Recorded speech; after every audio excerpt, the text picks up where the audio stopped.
Dear students of second year biology, today we are going to start our topic excretion in plants at page 6 of your book. Beta ji, first of all we should know why the plants have to excrete. Actually, standard definition of excretion is the elimination of nitrogen waste. All living things must undergo excretion, as excretion is the base characteristics of life, one of the characteristics of life, and it is an essential phenomena or property of life. Without excretion no organism can survive, because the waste when accumulate in its body, its metabolic reactions are disturbed, and the organism become diseased and died off. Anyhow, the waste should be removed. तो plants के अंदर जो है वो पहला waste जो है वो ऑक्सीजन है, ऑक्सीजन वेस्ट है फोटोसिंथेसिस का, और वो गैसियस एक्सचेंज से उसको क्या करते हैं, रिलीज करते हैं। जबकि जो है दूसरा वेस्ट कार्बन डाइऑक्साइड है, रेस्पिरेशन से जो पैदा होता है, और उसको भी जो है वो क्या करते हैं, गैसियस एक्सचेंज से ही रिलीज करते हैं, बॉडी से बाहर निकालते हैं। फिर वाटर भी प्लांट्स के अंदर जो है एक वेस्ट है, जो कि फोटोसिंथेसिस और रेस्पिरेशन दोनों से पैदा होता है, और उसको जो है वो ट्रांसपिरेशन से लॉस करता है। तो ट्रांसपिरेशन, गैस एक्सचेंज, ये हमने 13 और 14 चैप्टर में फर्स्ट ईयर में पढ़ रखे हैं। अब बेटा जी जो है काम की तरफ आते हैं कि प्लांट्स के अंदर जो साल्ट की तरह के या नाइट्रोजन की तरह के जो है कोई मेटल्स टाइप जो है वो वेस्ट जो बनते हैं, उनसे वो जान कैसे छुड़ाते हैं। तो प्लांट्स ऐसा करते हैं, अपने डिफरेंट बॉडी पार्ट्स का इस्तेमाल करते हुए।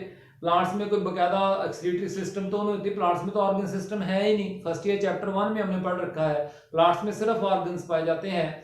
तो प्लांट्स जो है वो सबसे पहले एक्सक्रीशन करते हैं किसके जरिए से, थ्रू वैक्यूल्स। किसके जरिए से, एक्सक्रीशन थ्रू वैक्यूल्स। क्योंकि वैक्यूल जो वो सेल्स का स्टोर हाउस होते हैं, जिसमें ना सिर्फ जो है they either not only they can be used for the storage of useful compounds or the storage of waste substances.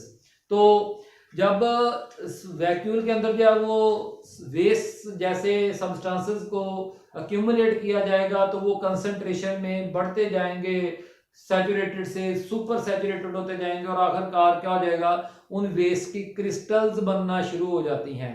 तो वैक्यूल के अंदर जब सॉलिड क्रिस्टल्स बन जाती हैं, तो तब उन वैक्यूल्स को हम क्या कहते हैं, सिस्टोलिस। ठीक है ना जी। if solid, if vacuoles which are full of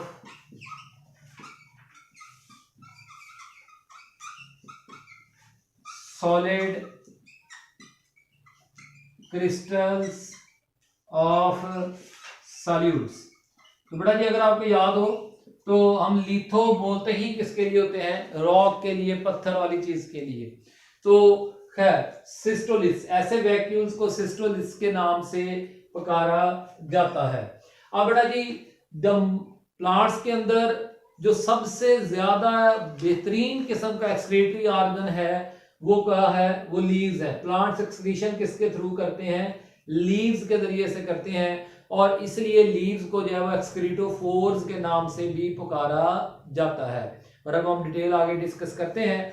तो सबसे पहले जो है प्लांट्स जो है वो क्या करते हैं, produce certain waste of inorganic and organic nature which are stored in certain organs. These leaves, the leaves are the prominent organs. इसमें सबसे ज्यादा प्रोमिनेंट कौन है, लीव्स हैं। तो for this purpose the leaves are destined to fall off. Leaves को जो है उनकी मंजिल क्या होती है कि वो गिर जाते हैं या फिर डाई ऑफ, मर जाते हैं, as in case of autumn leaves.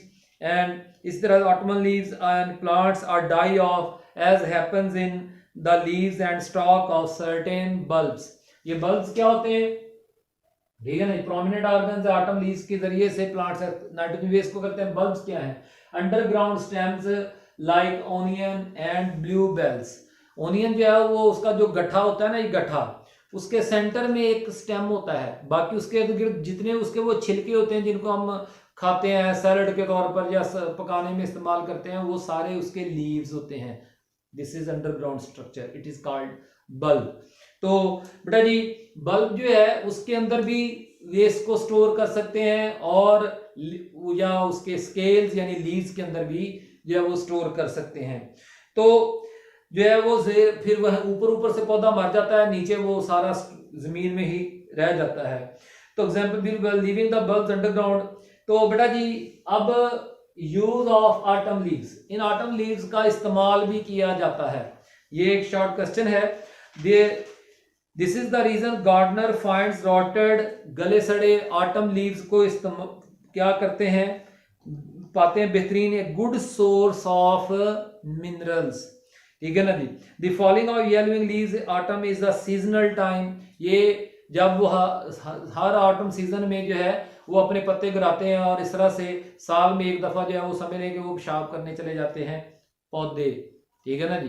तो क्या मतलब हुआ, यानी अपना वेस्ट जो है वो बाहर खारिज कर देते हैं। To get rid of accumulated waste and because of this leaves are said to be एक्सक्रीटोफोर्स।